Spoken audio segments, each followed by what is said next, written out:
Today's one of those days. It's snowing out. It's freezing cold. You just don't want to go to the gym. Oh. But today's what makes or breaks you. It's the perfect day to go to the gym.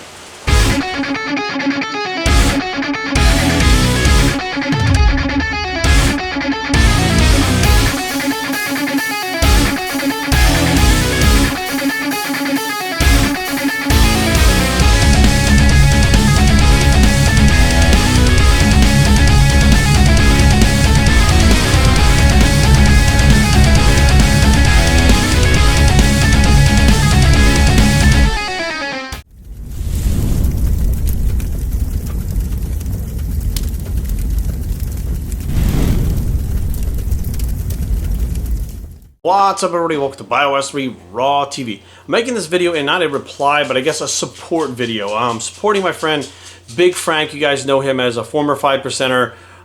He's the guy that was bigger than Rich. I believe he was actually 350, 370s. I think he was either the same size as Piano or bigger.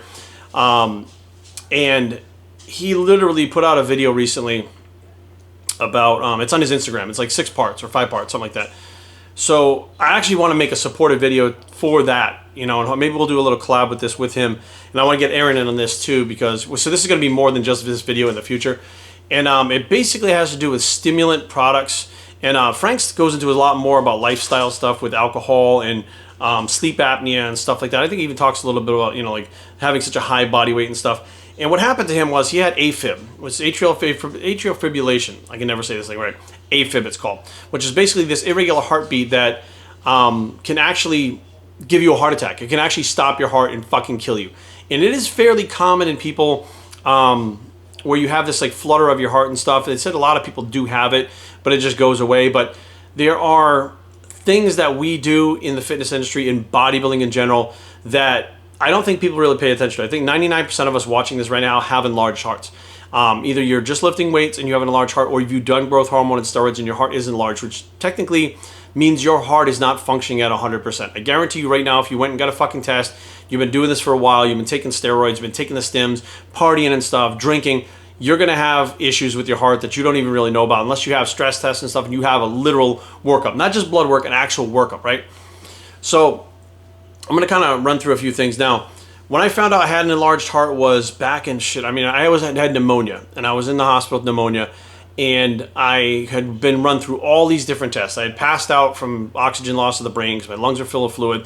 They ran all these tests on me, and when I finally came to and I was recovering, they were like, how, you know, like, what were you using, or what are you using? They weren't testing the specific anabolics, but they were like, what are you using, like, anabolic-wise? I was pretty big. It was like over 250 pounds when I went to the hospital.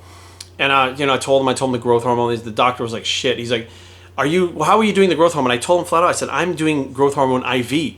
I shoot it directly into my vein. And he was like, fuck. He didn't say fuck. He was just like, that is so risky. Like, why would you do that? I'm like, I want the biggest effect in the shortest amount of time. It costs a lot of money. I had all these excuses, right? He said, well, now you have an enlarged heart. He goes, I suggest you get off the growth hormone as fast as you possibly can and stop messing around. He's like, you're very young to have these problems already. He said, you probably had an enlarged heart already just from training. And he goes, it's not crazy right now. He's like, but if you keep going down this road, he's like, you are absolutely going to have a point where your heart is not going to function properly, and that's going to be it. Like, he told me right to my face when I was younger. And of course, you know, I didn't listen to him. And I just, because I was young, I was indestructible, etc. And, you know, this was around the same time that I was actually doing cocaine, injecting cocaine, ecstasy. I was doing these high stimulant drugs that made my heart work 10 times harder than it had to, on top of having the high body weight and stuff like that. And, you know, through, you know, the grace of God, I don't have any issues now, but that doesn't mean I'm not going to have them in the next 5 years, the next 10 years. Who knows what the fuck is going to happen down the road. But Frank actually had this AFib, and he said he felt it when he was in bed. He was going to sleep. So if he was asleep when this happened, he probably would have died. And he said he felt his heart kind of weird, bouncing weird. And then he tested his pulse, and it was like bump, bump, bump, bump, bump, bump, bump, bump. Like, I had a weird fucking beat, and he was like, Jesus. They checked his heart rate when he got there, it was like 200. So he was basically just about to have a stroke when they got him to the hospital. Now, why are we talking about this right now? Frank is actually working with another company that he's going to be, I guess, partners with, and he didn't mention the company name. And while they were formulating the products, they asked him if they wanted to put a stim in the product. And Frank was like, no, there's no need for a stim. Then the company actually told him straight out, the manufacturer said, hey, a lot of people put stims and other things so they feel tingles and they feel other things because people want to feel something so they think it's working, right? They don't want to wait for the results like 2 months, or they don't want to wait 2 weeks to see the creatine working or whatever. They want to feel a tingle. They want to feel their heart rate go up. They want to feel a euphoria. They want to feel something from the first dose, which makes them believe something is working. And that's why they add all kinds of stims. Now, I kind of went back and I looked at some of the stuff that's on the market right now. 400 milligrams of caffeine, which is a high dose. 600 milligrams of caffeine, which I feel is way too much, which could give you AFib just by taking that much, which you could wind up in the hospital. I know that there was a supplement called D4 or D3, I think. It was by Cellucor. And they came in, like, the samples came in these little foil packs with like 6 capsules in the fucking thing. And it was 2 capsules serving. And people would get these things and you couldn't read it because it was silver and like you couldn't really read it, like the writing and stuff. So they rip it open and take all fucking 6 capsules and wind up in the hospital. It happened several times where people came to GNC where I worked and were like, hey man, I wound up in the hospital because of this product. I said, did you read it? And they said, no. You know, I just took it. Like I thought it was a single serving. I was like, well, you know, it wasn't a single serving. Like you have to read everything. And I don't know whether they ever sued them or not, but that was 600 milligrams of caffeine going in their bodies, right?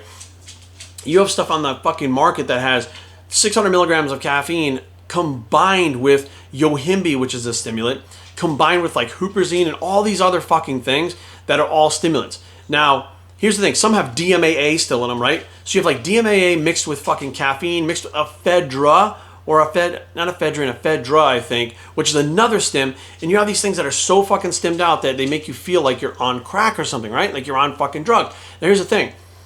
Aaron and I have been together for 3 years. Last week it was 3 years we've been together. I know we've been married almost 2. It'll be 2 years at Olympia this year, but I've known Erin for 12 years. She works at the CVOR at Inova here in Fairfax. So she's a CVOR, RNFA, registered nurse, first assistant. She does open heart surgeries with the surgeons. And she said when they have someone that comes in and they read their history, when they have done cocaine, even recreationally, here Brady walking around over there, their heart beats differently no matter what. Like a regular heart is a very strong, very snapping beat. They come in and it's like a lazy heart. It doesn't beat the same anymore, and it never will. And that is from the stimulant abuse of cocaine. Now here's the problem. Many people taking all these stims right now are doing damage to their heart. Taking 200 milligrams of caffeine is not going to hurt you, okay? Taking like 3 milligrams of Yohimbe is not going to hurt you. 25 milligrams of ephedrine is not going to hurt you. But starting to combine these things in the large amounts that they are absolutely can and is doing damage to some people. Now that being said, there is no way that these people that are going in the hospital with any of these problems, right, are even remotely thinking the fact that that supplement that they've been taking or the stims that they've been on for 5 years, because this shit has been really on the market big time for about, it's been, I mean, I was taking that stuff by AST Research. It was dimetadrine, which was ephedrine, and I was popping 4 of those at a time, which is 100 milligrams of ephedrine before my workout when I was 17. Okay, so that was, I'm 42 now. Think about that time, all those stims. I can almost guarantee if they opened me up, my heart doesn't look like a regular heart. I can almost guarantee it. But there's many people that are having heart problems, having AFib, having fucking heart attacks, having strokes, having shit go on, and they're already big people. They're bodybuilders, right? And they're on steroids. So they walk into the fucking OR, the ER, or whatever, and the first thing that the fucking doctor is going to say, he's got to be on steroids, right? They do the fucking blood test, they find the gear, and they say, the steroids are giving him fucking heart problems. This is what's causing the heart problems. We know that they cause heart disease. We know that they fucking speed up heart disease. We know that it's taxing the heart being so big, right? The missing ingredient nowadays is those stims. The doctors are not even thinking about the pre-workouts. The patients, the bodybuilders are not even thinking about the pre-workouts. Like, I can't stress to you enough that there is stuff on the market right now that's being pushed in your fucking face over and over again that you're taking that is absolutely fucking doing harm to you and you don't even know it. Like you may wind up in the fucking hospital with something and you're not even going to think it's the fucking product you're taking. You're going to think it's like genetics. You're going to think that fucking it's a disease that you fucking got, like an autoimmunity. You don't even know what the fuck is going on. When I wound up getting my blood work done by Titan and my fucking liver enzymes were 70. They were fucking 70. That is like, you know, it's off the fucking charts, like 70, right? And no, it wasn't 70. There were 600 and they dropped down to 70 in 1 month. 600, that was from a vanadyl sulfate product, okay? Just vanadyl sulfate, 20 fucking milligrams a day. I just saw a thing on Price Plow where they're promoting a new type of vanadium, a new type of vanadyl. And I was like, what the fuck? So what I did was I went and looked at that vanadyl, right? All the vanadyls, doesn't matter what kind it is.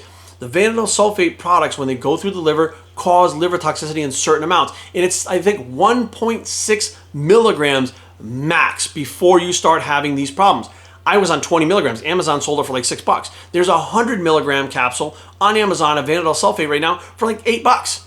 100 milligrams. You give that to an 18-year-old right now for 3 months, he's going to wind up in the fucking hospital with liver failure, and they're going to be thinking he's fucking drinking, it's genetics. They're going to think everything except that fucking product that he's taking. When Titan said, what the fuck are you taking that's fucking up your liver? When they asked me that question, I was like, I'm not even taking fucking my TRT. This was getting ready for the Olympia last year. I'm like, I'm not on TRT. I'm not on fucking drugs. I'm not on peptides. I'm not on SARMs. I'm not on fucking anything. I'm on nothing. I'm literally on fucking water and food. They're like, something you are ingesting is doing this. This is not a normal thing either. It's hepatitis or something you're ingesting is doing this, but you keep this up, within a few months, you're going to need a fucking liver transplant. And I was like, what the fuck? I came home and started looking through fucking everything. I'm like, I don't even know. Like, the vanadin sulfate was something that I was using to try to shuttle the food, the carbohydrates into the muscle better, because I wasn't taking any fucking TRT or anything like that. My body composition was starting to change. So I'm like, let me take something natural. It's vanadium. It's a mineral. It's natural. Let me take that. It was around in the 80s. Like, plenty of people, I mean, the 90s, plenty of people took it, you know, and it worked well. Why don't I take that? Never even occurred to me. If I was taking 60 products, I probably would have blamed all of the 60 products before I blamed that fucking vanadin sulfate. I went off the vanadin, started glutathione shots every day for a month. They went from 600 down to fucking 70 in a month. Next time I got blood work, they've down to like 55 or 60 or something like that. They were within the normal range. So vanadin sulfate could have literally made me have a liver transplant or even fucking killed me. Like Erin was even saying, she goes, I think your eyes are turning yellow. I'm like, from what? I'm not even doing anything. I'm not even on anything. You're trying to tell me I used to take Anadrol and all these fucking Tren and shit, and I'm taking nothing now. My eyes are turning yellow. I'm like, it's just because I'm not sleeping and I got bloodshot eyes or whatever. She was right. I was actually starting to have jaundice of the fucking liver from a supplement. And that's why when people ask me, Jerry, is GIFD going to do a stim supplement? Fuck no, we're not going to do a stim supplement. We're absolutely going to stay the fuck far away from stims as far as fucking possible. No, we're not going to put Vanadil in a fucking product. There's no fucking way we're putting Vanadil. And people are going to come like, oh, it's a different type of Vanadil that's out now. Bullshit. I read the literature and it said that even that type of Vanadil, when you're taking it for long periods of time, which, let's face facts, not many people are going to take it for a week, right? People go on that shit for 6 to 10 weeks, a longer period of time, longer than a couple of fucking weeks, and the studies that they did with it, they talked about it lowering glucose in diabetics, okay? Lowering the blood glucose in diabetics. It wasn't studies done on healthy people with healthy fucking livers that were taking a fucking beating from this shit, because you got to take more of it as a healthy adult than you do as a diabetic to get the same fucking effect. Diabetics can take much less of the product, which means less liver toxicity, right? Which means that wasn't fucking going crazy in the studies. We as healthy adults need to take more to have the same effect. That increases liver toxicity. And I'm sitting here fucking going, holy shit, Big Frank almost had a fucking heart attack, right? From the AFib. And nobody's ever, it never dawned on me. So nobody's ever fucking told these people about this. Like, after I took cocaine, after I took ecstasy for fucking years, like it was a couple of years I was partying. When I went back to take ephedrine or whatever, Yohimbe, anything like that, I couldn't take it. My body couldn't handle the stims anymore. Even though I hadn't done anything in years, even a little bit of stim, to this day, everybody knows that I don't take stims. I'll take a little bit of caffeine, but that's about it. Like, I don't take stims because I don't react well to them anymore. Something in my body has changed from beating the fuck out of it like that with stims over and over again for a period of time to where my body is so different now. And it scares the fuck out of me because there's a lot of young guys out there that feel like they cannot go work out unless they are stimmed out of their fucking skull. They look for the products with the most amount of stims in them, and they don't give a fuck about anything internally. They don't know anything about their heart. They're young. They're not even thinking about it. But like, trust me, guys, I was that young guy in a bed with pneumonia being told I had an enlarged heart from the things that I was doing. And I was like, fucking whatever. But I hear, like, you know, the thing with, Big Frank, Rich Piana, his heart stopped. Dallas McCarver, his fucking heart stopped. Like, guys, you have no idea what the fuck is going on inside of you. And far be it for me to tell you guys what to do, man. You want to do stims and drop fucking dead? By all means, do it. But there's going to be some people out there right now that watch us that are like, you know what? I didn't even think about that. Shit. And they're going to look into it. And I think that, maybe I should do a collab with Frank, and I'm definitely going to have Erin come on here to explain to you guys what high stims do to your heart, and she sees it firsthand on her fucking table in the OR every single day. This is not these bodybuilders out here who lie through their fucking teeth about, no, I didn't have a heart attack, I shot a little. Bullshit. These guys have had fucking heart attacks, they've had fucking strokes, they've had liver problems, kidney transplants, they've had problems all over the place, and they all fucking lie. And many of them, to be honest with you, They're doing things like high stims. They're doing things like fucking consistent high stims throughout the whole fucking time because they're so fucking tired from being so big. I don't know if you guys have ever been that big, but at 270, I didn't want to fucking do anything. I was so tired all the time. You're so fucking big. They take stims just to fucking move around during the day. I had friends that were doing cocaine, not to party, but just to get through the fucking day. I had friends that did cocaine and fucking heroin getting ready for a show to blunt their appetite. I mean, this is real life shit that these fucking people don't talk about, but here's the deal, guys.